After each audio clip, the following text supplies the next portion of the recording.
dreaming for so long. Now you're waking, and you're still waiting for the sun to come along. All your fantasies pointed at things you can't see. You're caging yourself when you want to be free. Tell me, what do you want, and what do you need to see? Your dreams are your reality.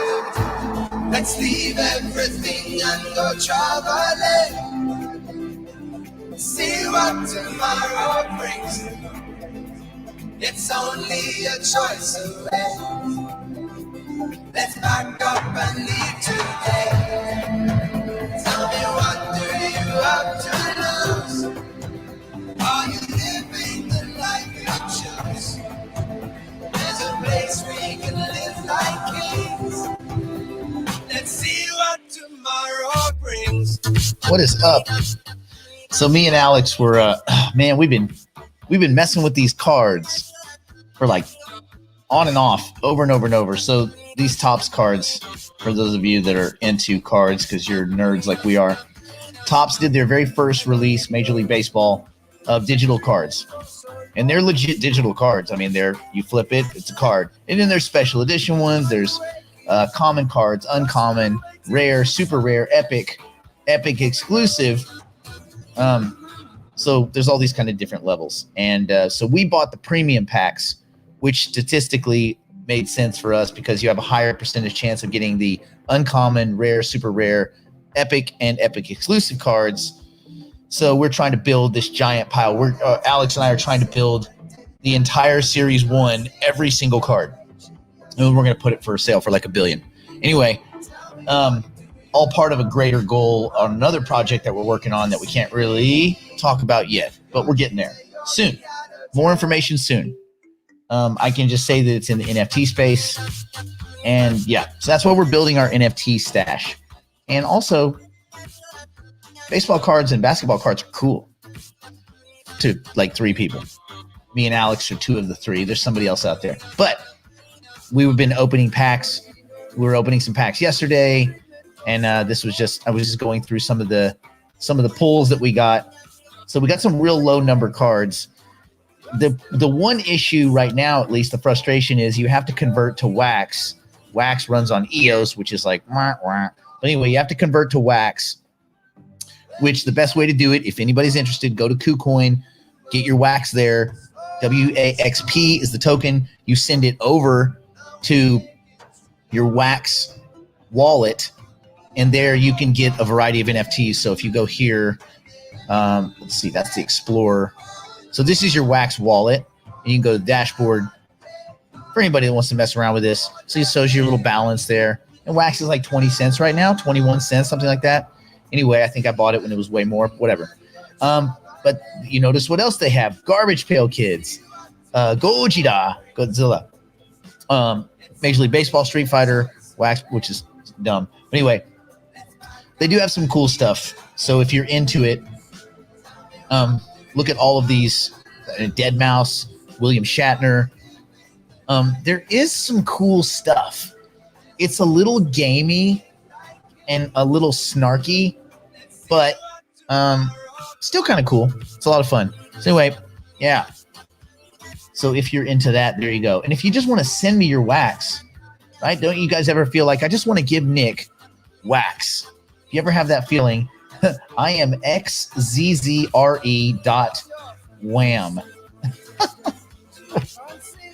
Hey, it's their naming system. It's not mine.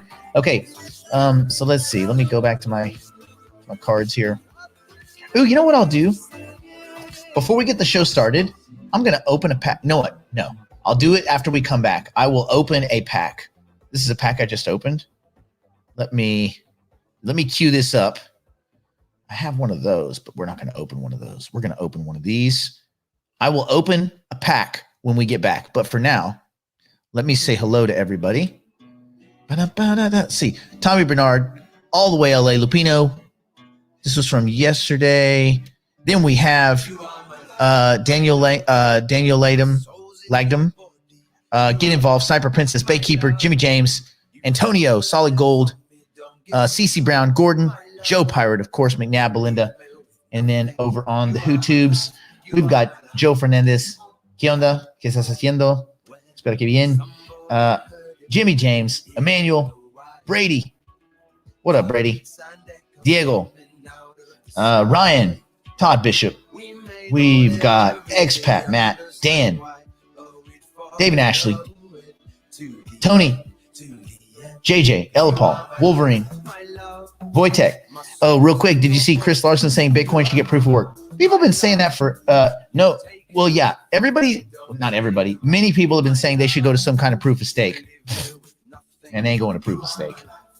No time soon. That would just be the antithesis of everything that they believe in. My guess is no time soon, if ever. They might, who knows, they could shard part of it and run some proof of stake. That'd be interesting, wouldn't it? Bitcoin staking as opposed to Bitcoin mining rigs. But I think they like the mining rig ecosystem. JR80, what's up? Sebi Seb, Bimps. So I wouldn't hold your breath on that. What would it take a proof of stake protocol to outstrip them in market cap? And then that would be a come to Jesus meeting for a lot of them. They would have to go, maybe we called this one wrong. Well, we called this one wrong. It started with Bitcoin. Bitcoin was the first blockchain. There is no blockchain without Bitcoin. So, hey, they gave it the first nudge. And I don't know if Bitcoin needs to immeasurably scale to serve its purpose. It's a store of value. It's as good or better than gold. If that's all it ever does, still pretty cool. Get involved. What's up? WBS. Let's see. Michael Murphy, Cross the Pond, Pete Kelly, Al, Scott Hill, Tom, Jeffrey, Patsy Green in the house, Bernard, JD, Patrick. What's up, Patrick? The Sailor debate. Yeah, I mean, how many times can they have that same exact argument over and over and over? Oh, man, you got the COVID. Ouch. Well, hope you're doing better. Hope you're not stuck on a ventilator. Silicone tube down your neck. And the real J. Cole. Well, now that the real J. Cole's here, I guess we can start. Okay, so what we'll do, we're going to open a pack when we get back. Not that you guys really care, but it'll be kind of fun because you can see the process. But I'm going to do my login stuff when you're not watching while we do our non-commercial messages. Boop.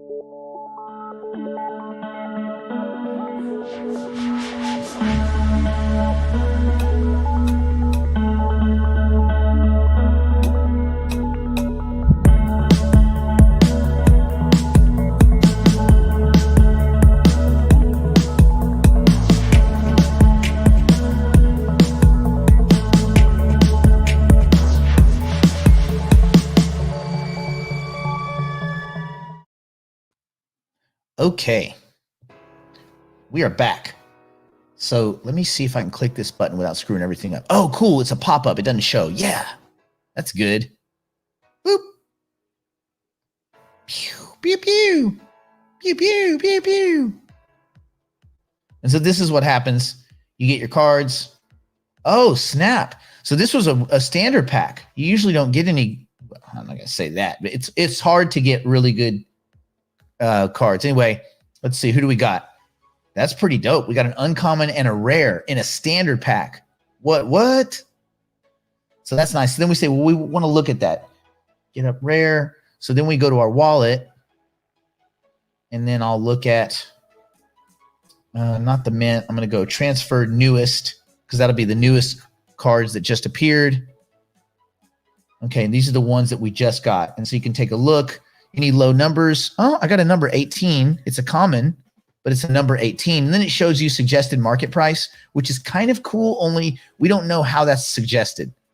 So suggested based on what? Is that sales that have occurred right now? The market's just getting started, so we don't even know what it is. But I know that the people that got early, and we're only 3 days in, you haven't missed it. The people that were early in NBA Top Shots made stupid money. Only they can't get their money out of Dapper Labs. The money is stuck. Here, you can go right back to Wax, go to an exchange, convert it to Bitcoin or whatever, and you got your money out. They're not your money's not hostage. So it's kind of cool. Anyway, so that's a pretty cool, it's a low card. Nothing else super exciting except I got an uncommon, which means there's just a smaller amount. It's like $1 card, whatever. And then I got a rare, which is pretty cool. So that's kind of nice. Apparently I own 2 of these, but my lowest one is a 221. Oh, interesting. So I have one that's a little bit cheaper. Anyway, or not cheaper, lower, and then one that's anyway. So that's kind of how it works. And then you can look at your packs. So you can order them. You can order them like lowest mint, like most recent or oldest transferred into your account. So if you want to look at the mint, look at the lowest mint. And you can instantly list these. Like I can take these things and I can go list them on the exchange, like list on the market right now. Like I'll give you an example. I'll go take a pack. Let me see. Boop. Let me go here. Let's go. If I went open more, and you can, so what it does is this shows you all of the available packs. I could open a pack. Let's see. I could select a pack here. Oh, why is it not doing it? That's the standard. Let me see. Sometimes you have to kind of bounce back and forth. Anyway, you can select a pack and you can open it. But what you can also do is you don't even have to open the packs. You can take a pack. Let's go to NFTs. And you can go packs. And so what you can do, you have no wax backs. Yes, I do. I have lots. Tops. Yes. That's weird. Anyway, newest, oldest mint, any series, packs. Okay, this should do it. I don't know why it's doing this. Anyway, I do have packs. You just saw it. Well, Wax is working. They're working some things out. Anyway, I have packs. Going between the Wax wallet and the marketplaces they're working out some kinks. Let's just say that. Yeah, I have a lot of packs actually. That's weird. Anyway, whatever. We'll get there. But the point is you can list your packs for sale, right? So if you go here, you can not only can you list the moments, but you can list the packs. And that's kind of cool. And then you can go through your whole thing and then it'll show you prices and what the recommended price, like this one's 151 wax, which is like $29. This one they say is 79 cents. This one they say is, $300. This one is $3. And you just kind of go down the list. This one doesn't even have a number yet. It's a number 5 out of 70. There's not even a number. $4. 5. But then you find some of these, I'll show you, you will occasionally get some of these, like, so we've got a Kershaw, $19. You say, well, man, it doesn't look like there's much there. Yeah, it doesn't look like that until you get down to some of these cards, some of these pictures. Pictures are fancy. And like, here's one with these two guys. This is a 2,500 wax, so $491. That's not bad. It's not a bad little card. Here's one for $200. There is anyway, it's just kind of fun. You just go through, oh, look at this one. It's a number 60, right? Bam. 6,000 wax. That's the recommended. So you figure the price is actually about a 4x of this. So this is probably, this is a maybe $7,000 card. Cool, right? Bam. And then it gives you all the details. You can transfer it. You can do all sorts of stuff. It's transferable and burnable. What does that mean? A lot of these cards, you can take certain cards, put them together with other cards of the same character or a set, burn it, and they'll give you a special card related to that card. Now, who would burn a $6,000 card? Well, you would only do that if you were going to get a card that was even fancier than that. So, but anyway, it gets into the whole game theory of it. Okay, cool. Let's go over to Cointelegraph. Look there. Let me say hello to Genius Mastermind, Spirella, Troublemaker, Ocean Dawn. Cool. And see if we miss anybody. Darting Uphill, Scott, and Pablo and Demayan. Okay, cool. Let's take a look at what's going on. Put a little background. Okay. Pro Cointelegraph based on Vortex scores, which we went through yesterday. What are we looking at? Well, we're not looking at buying anything. Nothing on this list is in the buying range. It's just the interesting list. Axie Infinity has been on and off the list over the last 2 or 3 weeks a bunch. It's on my watch list. It keeps melting up. EasyFi, by the way, I don't know if you guys knew this or not. There was like an $80 million exit. We don't know if it's an exit. We don't know if they got pilfered. We don't know. Decentralized finance, man. These rug pulls happen all the time. It's so bad that if it's only a few million, you don't even really recognize it. What is it, like 10 people die in a fire? It's a tragedy. 1 million people die in genocide, and it's just like, it's a rounding figure. It's just like, yeah.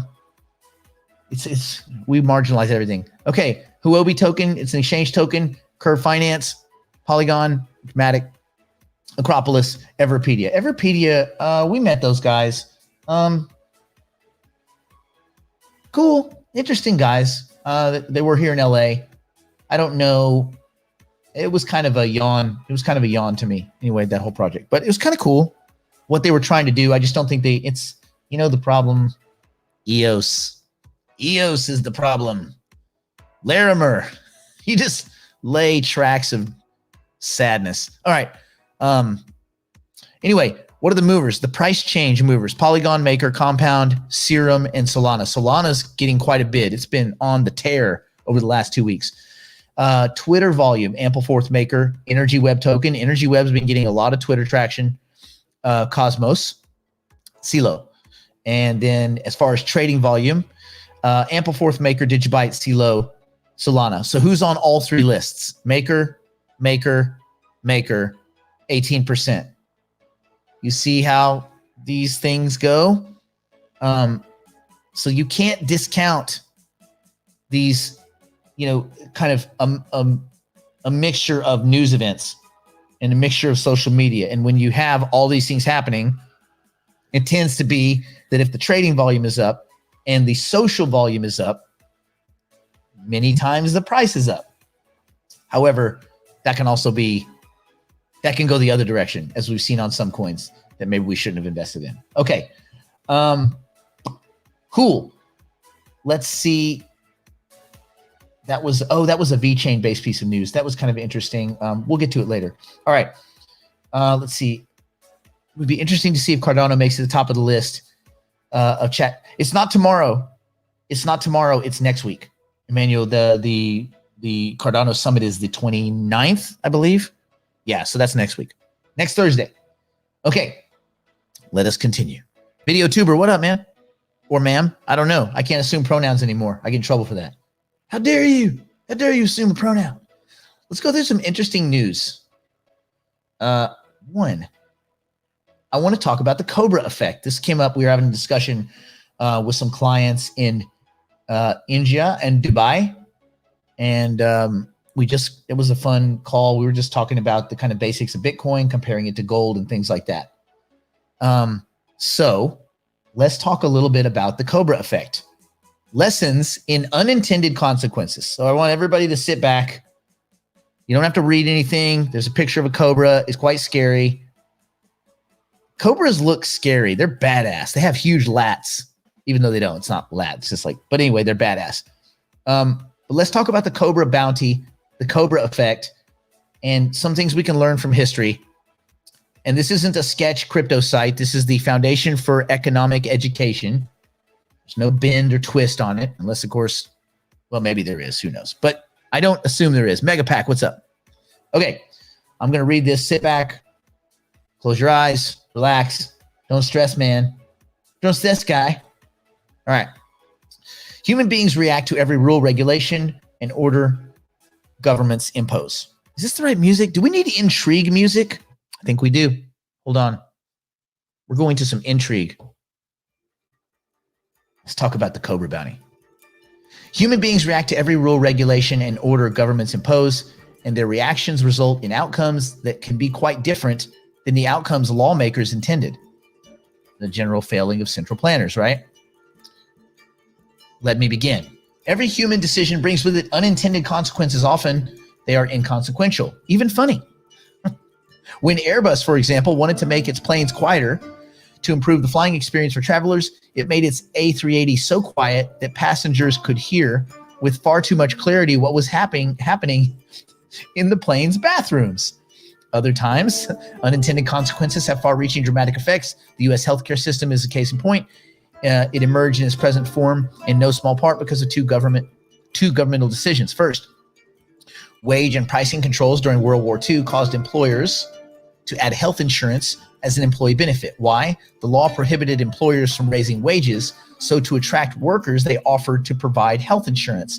Then, in 1951, Congress declared that employer-provided health insurance benefits would not count as taxable income. This made it cheaper for employees to take raises in the form of increased tax-free insurance benefits rather than in the form of increased taxable wages. Consequently, not only do workers now receive health insurance through their employers, unlike, for example, their car and home insurance, but those insurance plans also tend to be more luxurious than what they would have been, had Congress never given them special tax treatment.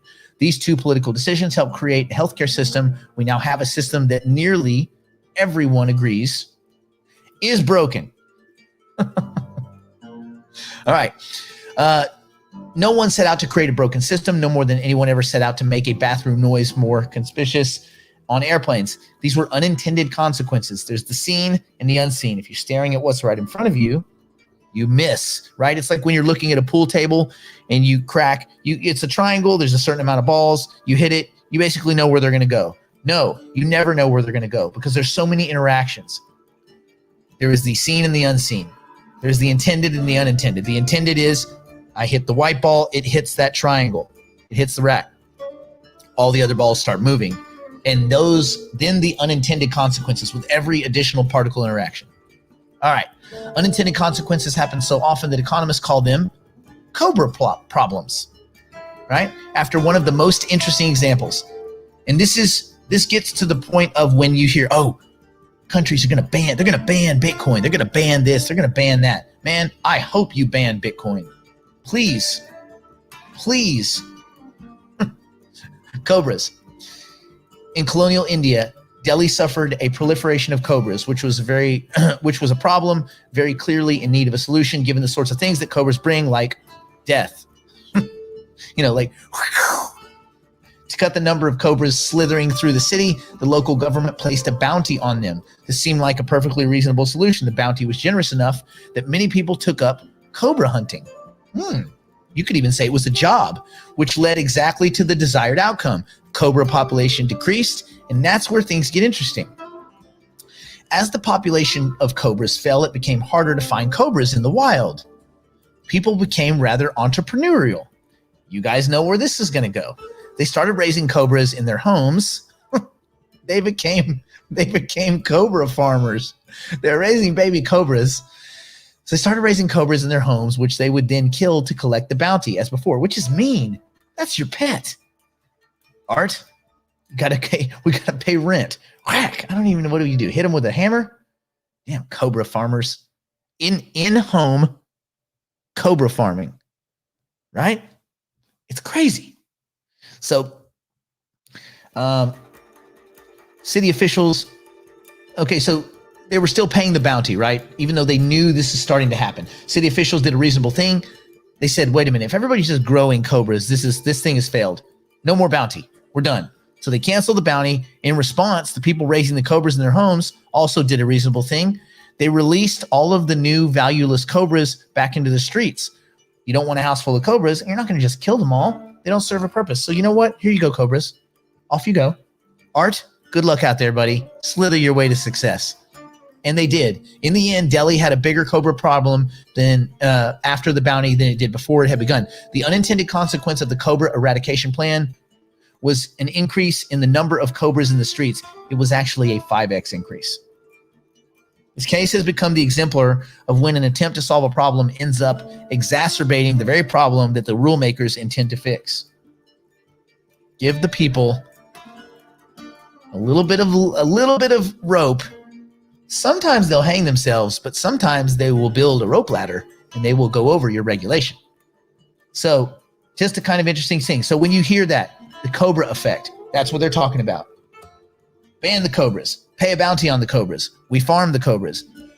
We get rid of the bounty. Now there's way too many Cobras. Good luck. Slither on. All right. Make sure we got that. Let's see, Dubai Money. You're late, but it's fashionably late, so it's okay. Jared, what's up? Sylvia. Yeah. Okay, cool. Let us move on. What's going on with Ethereum? You guys see this Ethereum real quick? Ethereum's popping like a mofo. Boop. 2,600. Guess who's in an all-time high? Guess who's in price discovery? And my guess is, guess who is likely to pull the market from the doldrums. Now, if you're doing any transactions that are Ethereum based, you are unhappy because the fees are, they're so cryptarded. The fees are awful. So Ethereum tokens not actually faring that well. You notice a lot of the red. Ethereum. Lots of red. Lots of Ether red. It is what it is. So apparently what's good for the goose is not necessarily good for the gander. What's good for Ethereum doesn't necessarily mean it's good for the Ethereum tokens. But my guess is that a booming Ethereum ETH token is good for the greater market, right? You don't want everything going down every day. Ethereum's doing fine, right? So on the monthly, it's up, weekly, and on the daily, it's catching a bid. There are a variety of reasons. Let's talk about it. Oh, Omar, this guy's such an idiot. Well, whatever. He's prolific. He might not be the sharpest tool in the shed, but he's prolific. He writes a lot, so good for him. Good for you, Omar. Ethereum price hits new all-time record high as analysts anticipate supply drop. Analysts say Ether will become deflationary asset after the impending EIP 1559 upgrade. A lot of things might come with this.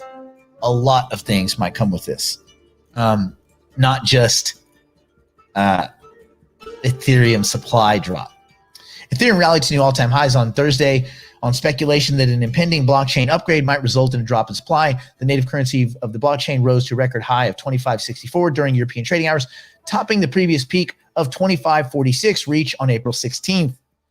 Ethereum's net annual issuance will drop substantially following the phase 1.5 ETH1 to ETH2 merger. This is from Masari Research. With the upcoming EIP 1559, which could create a fork, which is going to disincentivize the support from the mining community. There's a whole bunch of things that are coming. This isn't a cutesy little upgrade like they'd have you believe. There are a lot of things that are quite nasty about this, but we'll see. Ethereum's issuance will drop substantially following the upgrade. Okay, with the EIP 1559 upgrade, Ether will become a deflationary asset, says Nick Spanos, co-founder of Zap Protocol. Spanos is pretty cool. I've talked to him a few times. He's OG. Anyway, this feature will reduce the coin supply and have a corresponding effect on the price, creating an attraction point for more buyers. That is one aspect of it. That is not the full story of it. ETH has been on a tear of late, outperforming Bitcoin by a wide margin, while the native cryptocurrency of Ethereum's blockchain has gained 35% this month. Bitcoin is down 8%. True. Ethereum has outperformed Bitcoin. There's no doubt about that. Analysts studying Ether Bitcoin chart patterns say Ether's outperformance could continue in the near term. ETH BTC is getting a lot of attention as it broke out above its long-term resistance of 0.04. We might see ETH BTC push through 10 basis points. Expect sharp moves, though. First to 0.06 in the coming weeks and subsequently to 0.1. Okay. ETH BTC is currently trading at 0.046. That means 0.046 Bitcoin to for each Ethereum. Does that make sense? Right? Okay. Cool. It's just that EIP 1559 is not quite as simple as people think. It actually punishes the miners. It sets maximum fees. It does some load balancing. It does a lot of things that the mining community is not super happy about, and we could see some huge turbulence. So I would just say stand by to stand by. Top TV, what up? Good to see you. Tommy Bernard, what up? Okay. Okay. Cool. Let me make sure I haven't missed anyone. Professor XRP, welcome. Welcome aboard. Bill, what's up? All right. Let's continue. Woo. Bitcoin peer-to-peer trading up 27% in Nigeria since crypto ban. Wait a minute. Did we not just talk about the Cobra ban? Could we not replace the word crypto for Cobra? Or the reverse? Nigerians are working around government restrictions on crypto exchange accounts by using peer-to-peer Bitcoin trading platforms. In brief, P2P trading volumes are surging in Nigeria 3 months after a ban on financial institutions trading with crypto companies. Analysts point at worsening economic conditions and the necessity of alternatives to the traditional financial system. People aren't just going to sit by and watch you debase their currency. People going to fight. People going to fight hard. 3 months after Nigeria's central bank restricted financial institutions from dealing with anything crypto-related, peer-to-peer Bitcoin trading in the country is having a heyday. Be careful, by the way. Doing person-to-person Bitcoin transactions is liable to get your hand chopped off or your head chopped off. Anyway, according to analytics performed Useful Tulips. Oh, there we go. Platform Useful Tulips. Bitcoin P2P trading in Nigeria has surged by 27% since restrictions were introduced by the country's central bank. Indeed, the Cobras are flurrying through the streets. The CBN requested that banks and other financial institutions close the accounts of cryptocurrency exchanges in the country. However, as individuals are not banned from using cryptocurrency, seems weird, peer-to-peer platforms like Paxful are not affected by the action. Noting, as a result, all peer-to-peer services are seeing growth. Yeah, no S, man, no S. Nigeria's Paxful market and the latest P2P market in sub-Saharan Africa is Paxful's. Okay, Nigeria is Paxful's biggest market. So Paxful, the company, does more business in Nigeria. I get it. While P2P trading in Ghana and Kenya is also on the rise, almost 103 million was traded in Nigeria in the past 90 days on P2P exchanges, Paxful, and local Bitcoins. Local Bitcoins is kind of infamous. It's been around. It's been a couple of countries have gone after local Bitcoins because, you know, you could see some kind of, not really money laundering, but certainly currency escape, currency flight using local Bitcoins. Chinese, not big fans of local Bitcoins. Chinese, also not big fans of currency escape. Anyway, up from 80.6 million 3 months before. The enthusiasm with the country's youth have taken to crypto means that Nigeria is often called Africa's Bitcoin nation. Interesting. We'll see what happens in Ethiopia. Its trading volumes made records prior to the controversial ban. The price of Bitcoin has rallied by almost 500% since the start of its latest bull run. Again, bull run, bear, I don't know. These are network effects, but whatever. At the end of 2020, hitting record highs of almost 65,000 before a pullback to 54. And we are currently, where are we currently? Oh, it usually has the Bitcoin price. There it is, 55,134. Okay, cool. So, right, they got it right. They got it right. So we're about 55K. Okay, so here's what I want to get to. Stringent capital controls on outflows, and this is in Nigeria, high transaction costs of international transfers, and a minimum transaction limit of $100 on card payments. And remember, $100 in Nigeria is a lot more than $100 here in the United States or in most of Europe. $100 is a lot. If you look at the aggregate income of the average person in Nigeria, $100 is an insurmountably high bar for a minimum transaction. That's a lot. Anyway, the limit of $100 on card payments on international websites are among the factors contributing to the popularity of crypto in Nigeria, said Paxful's spokesperson. The instability surrounding Nigeria's currency, the Naira, is perhaps the key factor. According to the World Bank map, up to 20 million Nigerians, or approximately 10% of the population, may be driven into poverty by 2022, largely due to the pandemic-related economic crisis. Since President Muhammadu Buhari took office in 2015, the country's unemployment rate has quadrupled to 33%, meaning they admit what the unemployment rate is. We're pretty close to that here in the United States. Oh, wait, we're not supposed to say that. Sorry. Unemployment's great. It's the lowest it's been. We're doing fine. There's nothing to see here. America rules. All right. Okay. Founder of blockchain investment company. Okay. Anyway, Nigerians were largely responsible for transactions on the crypto payments app Coins app, surpassing 21 million since its launch 6 months ago. The ban will be met with action, he predicted in February when restrictions were announced. What action? Who are you going to sue? It's their central banking authority. P2P is where the action is. So be careful, but there are always alternatives and options. Remember, where there is a ban, there is opportunity. All right. Cries of another MT Gox. Uh-oh. Yes, it has happened again. We think. We don't know. We think. Thodex shutters exchange CEO disappears. He flutters off like an invisible butterfly. Go now. Go CEO. Go into the wind. This smells a lot like what happened on that Canadian exchange when the guy went to India and died in India. And then maybe he didn't die. And oh yeah, he didn't die and he's alive. Anyway, key takeaways. Turkish crypto exchange Thodex has suddenly halted trading, leaving customers' funds locked. A statement on Thodex website claims that services will be shut for around 5 working days, pending an outside investment. Turkey is also one of the countries that's talking about banning digital assets. Turkey is also one of the countries that's trying to institute its own central bank-backed asset. The incident comes amid Turkey's harsh regulatory plays against crypto. The central bank banned crypto payments last week. So I guess they'll wait and they'll unban crypto payments when they have their own crypto payment system. You see what's happening. Is this MT Gox revisited? As Thodex got silent, customers fear they've been scammed. Oh, do you?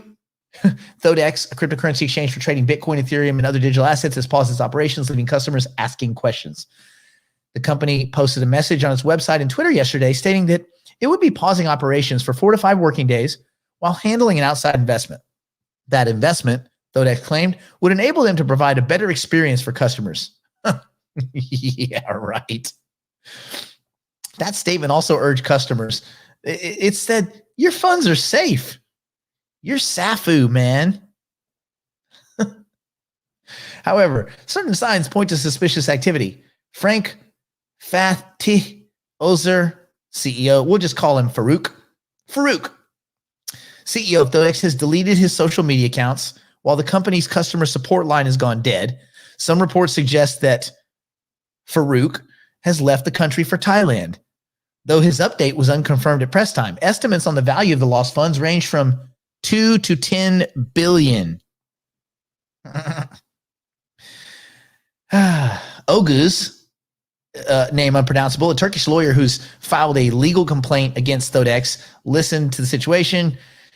He likened it to, listened, of course he listened. He likened it to a Turkish MT Gox. Yeah. Yep. I'd say so.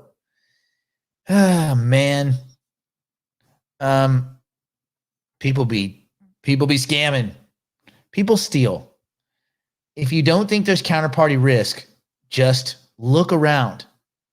Why do you think I'm so uncomfortable with places, I mean, like Celsius and like some of these platforms where you just don't know? And I'm not saying that people, even at the exchange, they might be fine. It just takes one individual to pull some kind of scammy, sketchy exit. It takes one person that really understands the code, that can find some little one line of code, one piece of syntax to exploit. All gone. All gone. EasyFi was doing great until $80 million. Poof, gone yesterday. Hoovered up into the cosmos. This thing probably been running for a few years. Gone. hoovered up into the cosmos. I don't know, man. I don't know. From March 15th to April 15th, the exchange organized a campaign in which new customers were rewarded with 150 Doge. Trading volume spiked above 1 billion over the weekend. Yeah, this dude gave away some Doge, got in all the idiots, hoovered up, all the rest of the money. They even sold. This is when you start hearing things like this, you should be wary. They sold Doge at a discount, a huge discount. Even after the retail mania had pushed the price to 42 cents, they were selling it at 11 cents. Why do you think they would do that? Do you know another company that did that and also routinely suspends withdrawals? Crypto.com. Why do you think I don't trust them? They were giving 50%, 50. Listen to what I'm saying. They were giving a 50% discount on fucking Bitcoin. Crypto.com was. You don't believe me? Go look it up.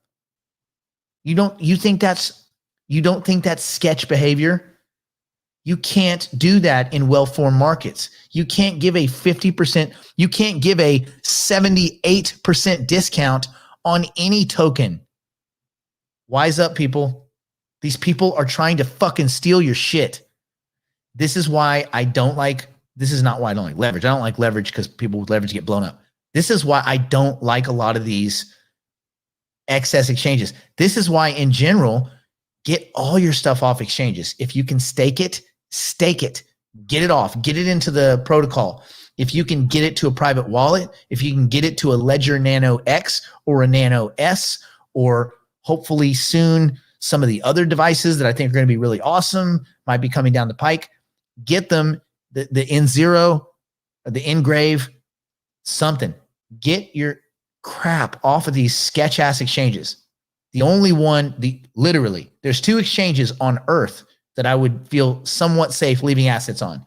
And that's Kraken as number 1, because they're the most rigorous as far as security. And number 2, I know, sounds crazy, Coinbase.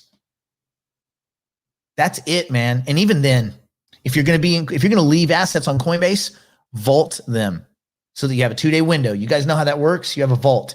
You can take your assets on Coinbase, create a vault for each asset, put them in a vault, and you give them a private email address. What happens is, in order to release funds from the vault, it takes 48 hours at a minimum. So someone hacks your account, you have 48 hours to go to Coinbase and say, hey, someone hacked my account. Don't release funds. And they lock everything up and they make you redo all of your KYC, AML, everything to verify that it's actually you, in case of some kind of untimely event. Also, everything in a vault is in cold storage. It's not exposed to some kind of exchange chaos. It's not exposed to a hack. So if you're going to use Coinbase, use the vaulting feature. Okay? Kraken's dope. Doesn't have a vault, but Kraken has really good security. Everything else is a risk. All of it. It's all a risk. Don't do all this work and build up all this value and lose sight of what you've done and give it away. Don't think it's safe.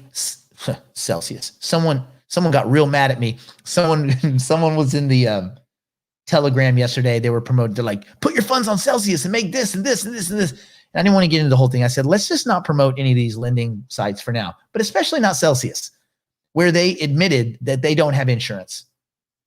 They said, no, we have insurance. And this isn't just they. I talked to one of the developers. It was on Clubhouse. It was a big deal. And he told me flat out, we don't have insurance for assets that are not in cold storage. Well, okay, but if it's in cold storage, I'm not worried about it getting stolen unless Alex steals it, and he's a billionaire, so that's unlikely, right? Alex is a lot of things, but he's not a thief, okay? So I'm not worried about what's in cold storage. I'm worried about what's in the hot wallets and what's not going to be returned in the form of profligate loans.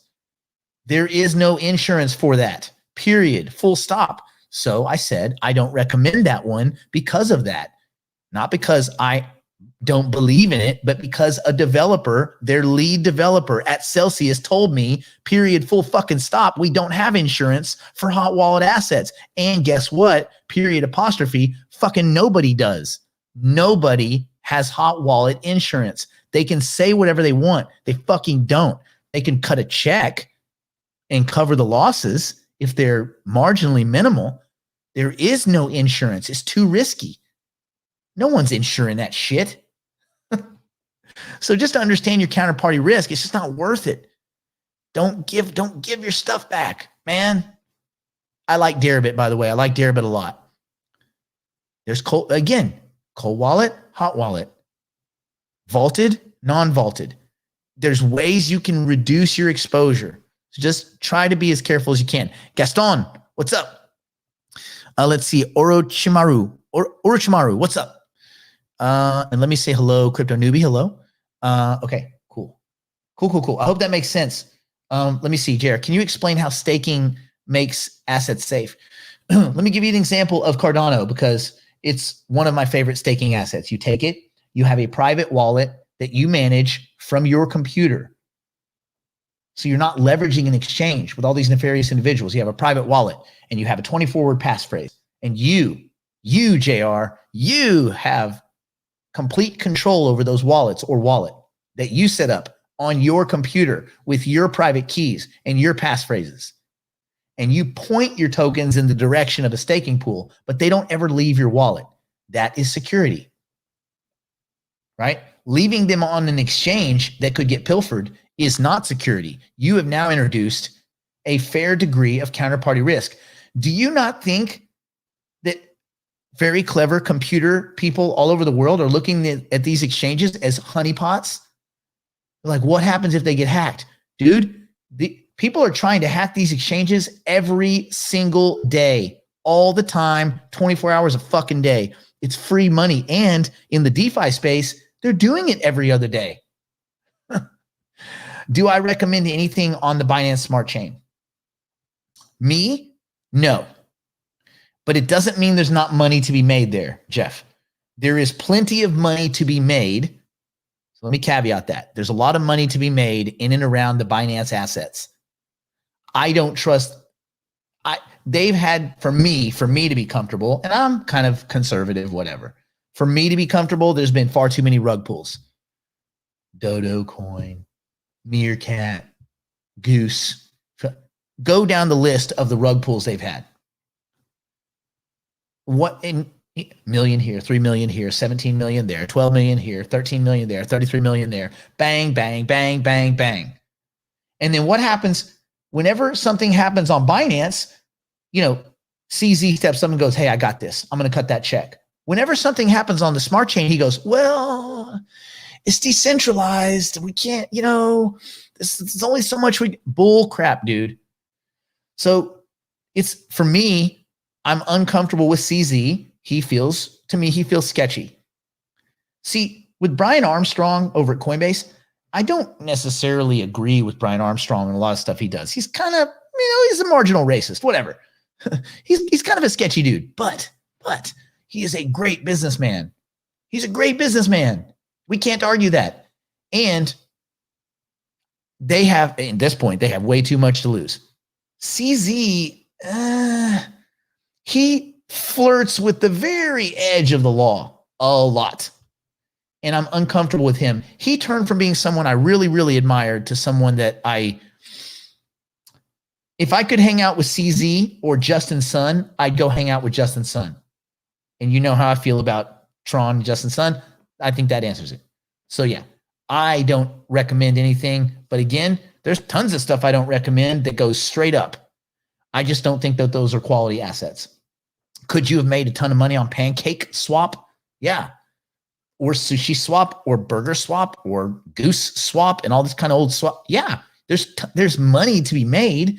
Are you sitting in a chair when the music stops, or are you left out to dry, or there's a rug pull or this or that? Does CZ start erasing tweets like he has in the past? Oh, I like this. Oh, wait, I don't like it now. Erase my tweet. I never liked it. Well, you did. I have a screenshot. No, I never liked it. But you did. You just said that. Nope, I erased it. Doesn't count. All right, CZ. And I'm not the only one that has questions with some of the stuff that they're doing over there at Binance. There's some US regulators that have some questions. There's some Chinese regulators that have some questions. And as we'll see in one of the next news pieces, there are now some UK regulators that have some questions. They're just a little curious. They just want a little bit of the murkiness to be cleared up about these synthetic assets. Just curious is all. All right, real quick, Biotech Breakout says, if time allows, can you show how to stake on Gate? You're not staking on Gate. You're not staking. Listen, you're not really staking on an exchange. You're giving them your assets and they are staking. That's not you staking. You're getting staking rewards. And also, some of the exchanges, you're not staking at all. Like, I think with Gate, I don't know if they do pure staking. I don't think it's staking. What they're doing is they're doing lending. They're doing a kind of a liquidity pool mechanism where people can borrow the tokens. Jack Ma vacation coming to CZ. Yeah, CZ, sleazy CZ is going to get some time to get some Z's. He's going to be an unwilling, a non-compliant organ donor in Chinese prison. All right. So like, let's take the BitTrue example. You're not staking with BitTrue. They just pay you. Their marketing budget is converted into rewards. And they pay you for staking for holding your assets on the platform, which gives them a measure of liquidity and a variety of other things. And it allows them to say, look at how much assets we have on the. So with BitTrue, they pay you a reward for simply warehousing your assets on their exchange. You have a lot of counterparty risk. And that's why they're paying you junk bond rates, somewhere between 4 and 5%. That's right. BitTrue does a lot wrong, but you know what they do right? They pay you junk bond rates commensurate with the danger inherent in leaving your assets on an exchange. If you leave assets on any exchange, you should be getting paid 4 to 5% because that's junk bond rates. That's high risk. That's what high yield is what we call it. ADA started to run before gosh, I don't know, man. I don't want to guess what the price of Cardano is going to be before the Africa Summit, where they announced the biggest deal in the history of the whole entire crypto space. But in that answer, you kind of get where I'm at. I don't want to guess what the price of an asset will be on the eve of the biggest actual official use case in the history of the entire crypto space. Nobody is onboarded a country ever. This is a big deal. But do I think it creates some massive movement? I actually don't. I don't think it's going to create a big run up beforehand. I think it's going to be one of those show me the money. What I do think will be a big price event for Cardano is end of June into the second week of August, because we'll finally have smart contracts. I think that's the big deal. This is the hint of a big deal. It should probably be treated as a bigger deal. My guess is it won't be. I'm guessing it's going to be a kind of a yawn. People will be like, okay, cool.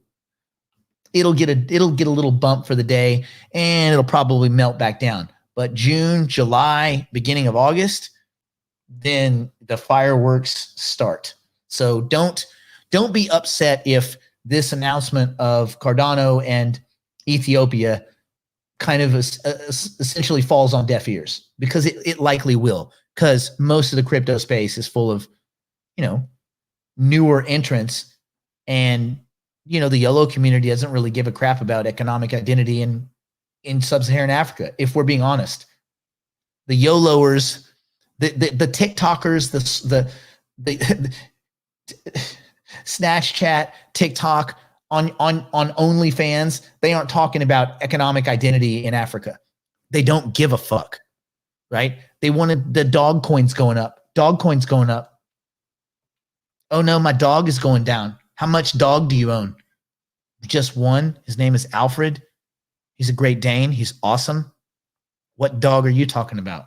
So I don't think this is a big deal to anyone except us in not only in the crypto community. This is only a big deal if you are a Cardano supporter. It's not a big deal to anyone else. No one else gives a shit, because no one else really gives a shit about anything outside their little bubble.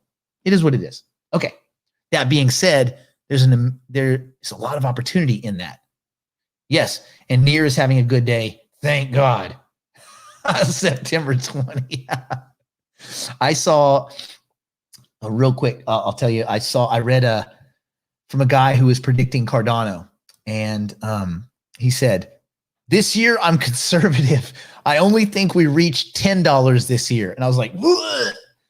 He said, but next year is Cardano's year. 2022 sees $30 Cardano. Oh man.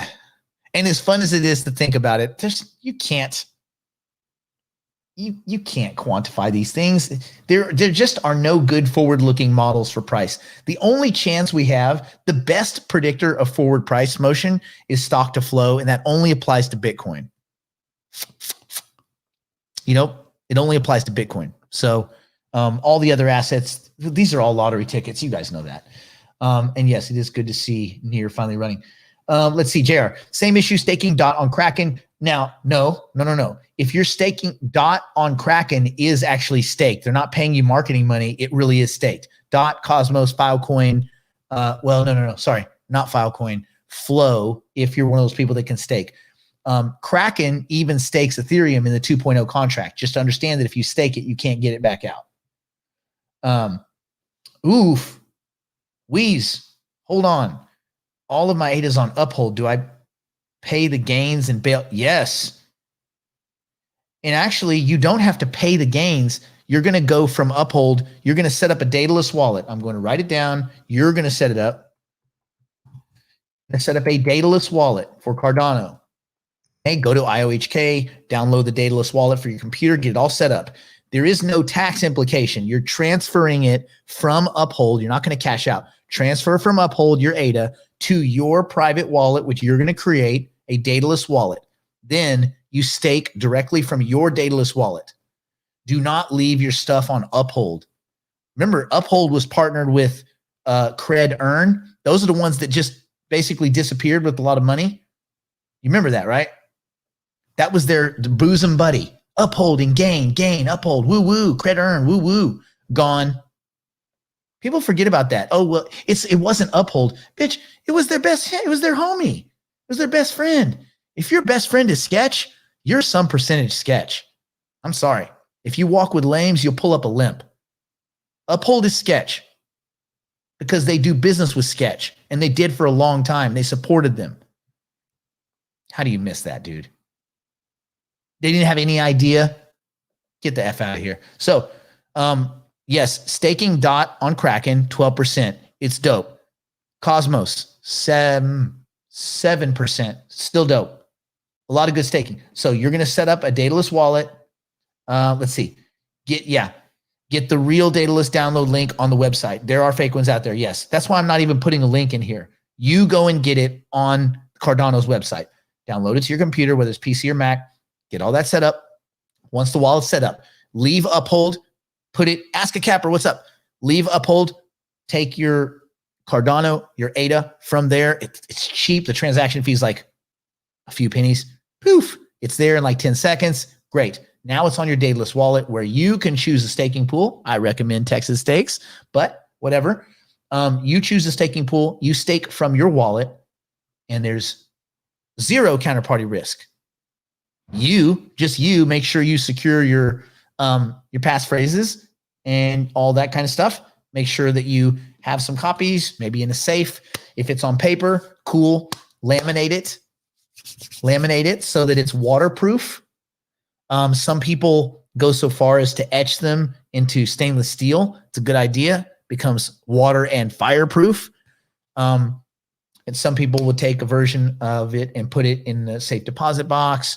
Or some people will get 2 safe deposit boxes and cut it in half and go bing, bing. Or 3 safe deposit boxes and take the 2 halves and spread them out among 3.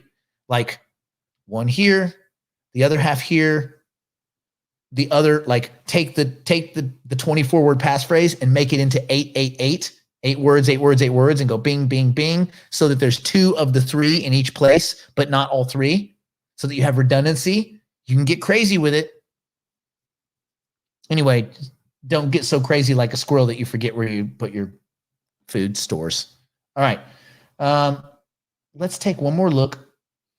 The dataless wallet is as safe as Nano S. Well, it's a wallet. It's your private wallet on your computer. I don't know how much, unless you think your computer is going to get hacked and they're going to get into your dataless wallet and they're going to get your spending, because you also set up a spending key. Basically, you set up a password where even after if they got in and they had your passphrase and they got in and they had control of your wallet, if they don't have your spending password, they still can't do anything. So, yeah. Same with Bitcoin. No, this is just Cardano. If I had Bitcoin and it wasn't on Nexo grabbing some interest, or it wasn't on Ledger X selling calls against it, I would have it on a private wallet, a Ledger Nano X or a Nano S. Yeah. Cool. Okay. Let's move on and I'll get you guys on about your day. Binance's Tesla Coinbase stock tokens under scrutiny from UK regulators. Oh, interesting. The Financial Conduct Authority is working with Binance to understand the product. Binance, the largest cryptocurrency exchange by volume, has attracted the attention of regulators, again, for selling stock tokens designed to track the performance of shares in crypto-friendly companies like newly listed Coinbase and Tesla. Red flags have already been raised by Hong Kong law firms regarding the two tokens launched earlier this month, which allow Binance customers to purchase as little as 1/100th of a regular stock or equity using Binance USD, a US dollar stablecoin issued by the exchange, which they also control the minting of. U.S. regulator, the Financial Conduct Authority, told FT it's working with the firm to understand the product, the regulations that may apply to it, and how it's marketed. Yeah. Oh, yeah. German regulator BaFin did not comment whether an investigation into Binance's stock tokens was underway, but said if the tokens are transferable, can be traded at a crypto exchange, and are equipped with economic entitlements like dividends or cash settlements, they represent securities. Yeah. Duh.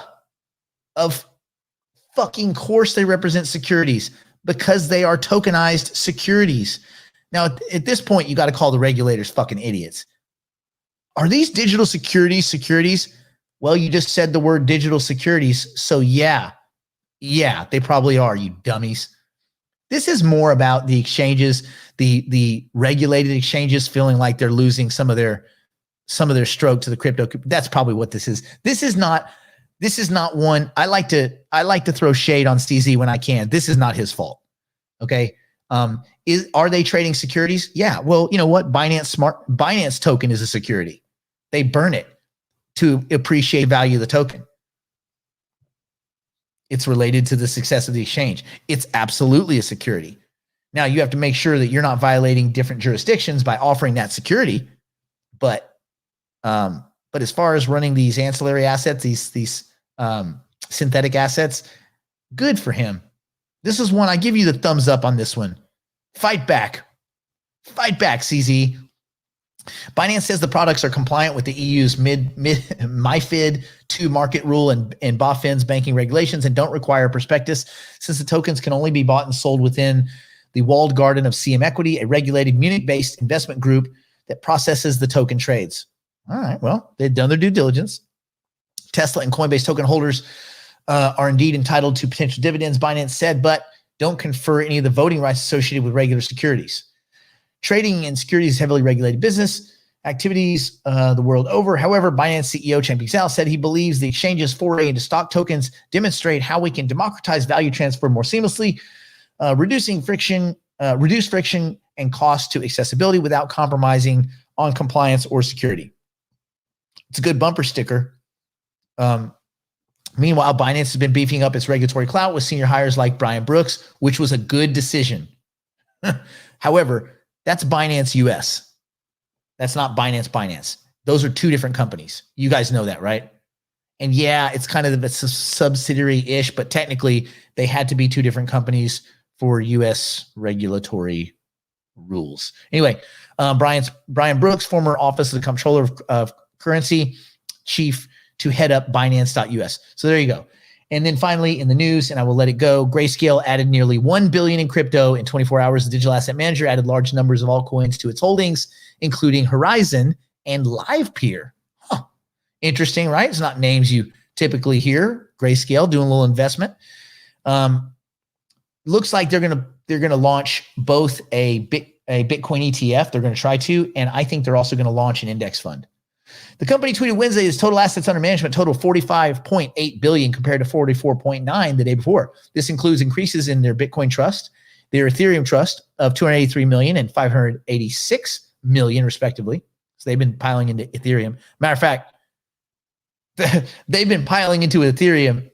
If you're wondering why Ethereum's going up, you don't need to look any further than Grayscale. They just bought a little bit over $500 million in Ethereum yesterday. Of course it's going up. GBTC is currently trading at a 13.8 discount to the price of Bitcoin. For those of you that have money that's stuck in 401ks, Roths, things like that, GBTC is not a bad buy right now. It's at a discount to Bitcoin. So even if they unwind that thing into a Bitcoin trust, or God forbid, have to unwind it, they could even, who knows, they could do a Bitcoin, they could do coupons for Bitcoin, they could do all sorts of stuff. But anyway, it's a 14% discount to the price of Bitcoin. So you want to make an easy 14%, and you have the money landlocked anyway, you don't want the tax implications, buy GBTC. That's not advice. I'm just kidding. Just kidding. Grayscale also added large numbers of altcoins, including a 16.8, it's called 17% increase in Horizon, Zen, and 13.25 in Live Peer. Grayscale is owned by Digital Currency Group, the parent of CoinDesk. So there you go. Anyway, that's news as we see it. That's the excitement. That's the fun. That's the rigor. We talked about snakes. We talked about Nigeria. We talked about CZ. In this case, CZ gets a pass. He's not doing anything wrong. He's just doing stuff that these organized exchanges are not fond of because they don't get a piece of it. They've never liked fractional shares. Never. Fidelity did it, and Fidelity caught a lot of heat for doing it, but they've never liked fractional shares. Why? Because fat, rich, white people like to stay fat, rich, and white. Oh my God, that came off racist. Oh wait, I can say it because I'm white-ish. I'm white-ish. I'm not purely white, but I'm white enough. My best friends are white and fat, and some of them are even rich, so I can get away with it. So to all you fat, rich, white guys out there, easy on the Dom Perignon. Let's see. Crypto Gamer says weekly BTC shows a massive inverted head and shoulders for I don't know what that means, man. Crypto Gamer, I love you, buddy, but TA is BS. Okay, let's call it a day. You guys have a good one. What's the point of owning GBTC if the funds don't track? They do track. They track, but they're at a discount. There's inflows and outflows, and that would go into a whole discussion. But owning GBTC, the discount makes sense. Buying it at a discount makes sense. Okay, have a great day. Stay out of trouble. Don't do anything my poor insolvent drunk, strung out of meth grandmother wouldn't do. She's smoking water. You guys know what that is. I've taught you a lot.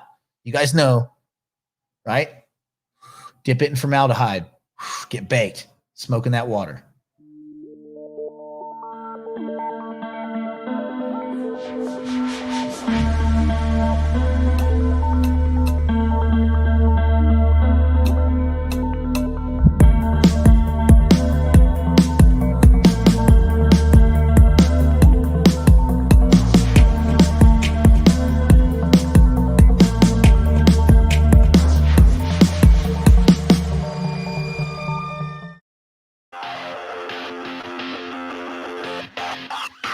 Hey, this is the Prophet with Nick Black. It's time to chit chat. You know nothing about blockchain. We here to fix that. You want the news on them new stocks? This where you get that. So go and grab you a nice chair. It's time to sit back and talk to Prophet. Hey, hey, you talking to the Prophet? Hey.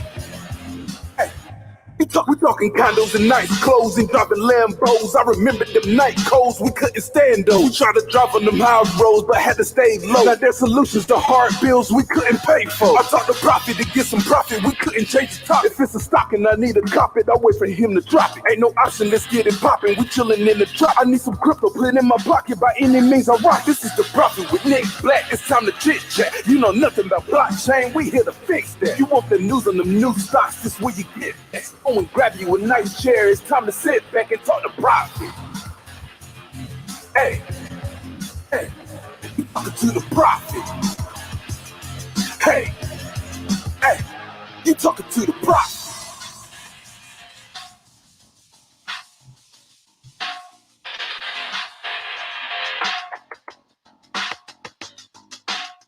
Pew pew. pew, pew, pew, pew. It's all fake news. It's phony stuff.